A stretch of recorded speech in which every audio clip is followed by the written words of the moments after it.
क्या हो गया? दर्द कहाँ से होता है? किसी ने हाथ भी नहीं लगाया, सारे दूर खड़े हैं।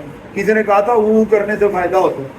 आप थोड़ी देर के लिए खामोश होते हैं, देखने दें, थोड़ा सा मुंह ओपन करके ऐनक पहन के कर रहा है ताकि दाएं बाएं कुछ भी ना हो। ठीक है, वैसे शोर करती है। चलें, क्या हुआ है?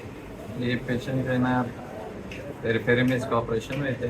हाँ हाँ तो फिर दोबारा मतलब ल्यूमाइमा केस पे आप आए थे बहनी में। हाँ हाँ। उन्होंने ऑपरेट किया, साथ में एडिशन भी था। तो एडिनोलाइसिस के दौरान तो उस पेशेंट को रेक्टल परफोरेशन हुई। अच्छा, तो फिर उन्होंने सिग्मोइड कोलास्टमी किया। सही।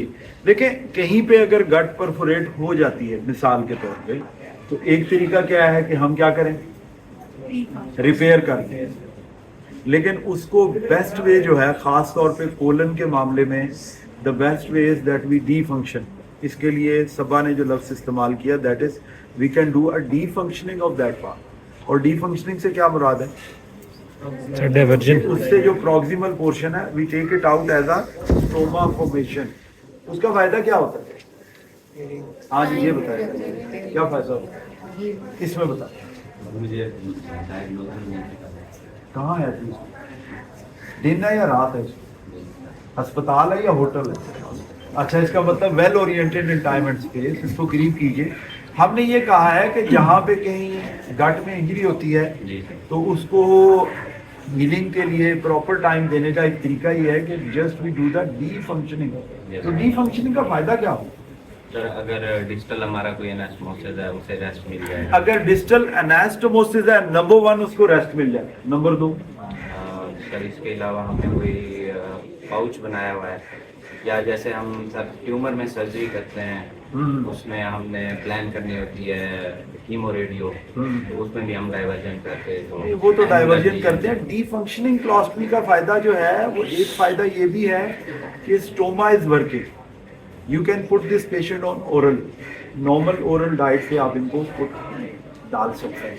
अच्छा, दूसरी चीज़ ये कि जैसे आपने कीमोथेरेपी करनी है, आप कीमोथेरेपी भी करें। और आमतौर पे प्रोटोकॉल क्या होता है जब आप कीमोथेरेपी कर लेते हैं, फिर कब रिवर्स करते हैं? उससे पहले कुछ करवाते हैं? सर उसमें सबसे पहले तो हमें एल्ब्यूमिन सीटीसी कराना है। वो तो इसलिए रिवर्स कराने के लिए ना, प्राइमरी सर्जरी को या प्राइमरी प्रॉब्लम को देखने के लिए क्या करते हैं? क्लोनोस्कोपी करते हैं और सीटी स्कैन करते हैं। आप देखते हैं कि कोई रेजिडुअल डिजीज तो नहीं रह गई। तो defunctioning colostomy, that is a very you can say useful procedure, especially like patient like this. अब आप इसमें देखें कि माइल्ड सी वुंड इन्फेक्शन है, लेकिन अगर यही पेशेंट, इसको हमने कोलन को प्राइमरीली क्लोज कर दिया होता और ये खुल जाती तो क्या हो जाएगा? परफोरेशन दोबारा हो जाएगा। कोलन के परफोरेशन के खुलने के चांसेस बहुत ज्यादा होते हैं। ठीक है, स्मॉल गट के चांसेस रिलेटिवली कम है, लेकिन कोलन के बहुत ज्यादा है। तो defunctioning colostomy, that is a very useful procedure. तो आमतौर पे होता ही है, but this needs number 1 counselling of the patient, number 2 is proper planning कि आप देख लें कि आपने करना क्या। लेकिन डी फंक्शनिंग ऐसी होनी चाहिए कि सेगमेंट जो डिस्टल वाला है वो बहुत लॉन्ग ना हो। ये ना हो कि उसमें अभी फीकल मैटर लोडेड है और फिर भी पेशेंट का जो डिस्टल एनास्टोमोसिस है वो आपका खुल जाए। ठीक है, फीवर तो नहीं है इसको, बुखार नहीं है मरीज को, और खा पी रही है, खा पी रही है, खाती भी है, पीती भी है, रोती भी है, तीनों काम करती है। तो इस पेशेंट का, अगर ये बीमार होती तो ना खाने जोगी होती, ना पीने जोगी होती, ना रोने जोगी होती, तीनों काम ना होते। तो ये तीनों काम कर रही है, इसलिए मरीज ठीक है माशाल्लाह। और उसकी वजह क्या है? Defunctioning colostomy. तो ये डी फंक्शनिंग क्लोस्टमी जो है ना, ये बड़ा यूजफुल है। Thank you.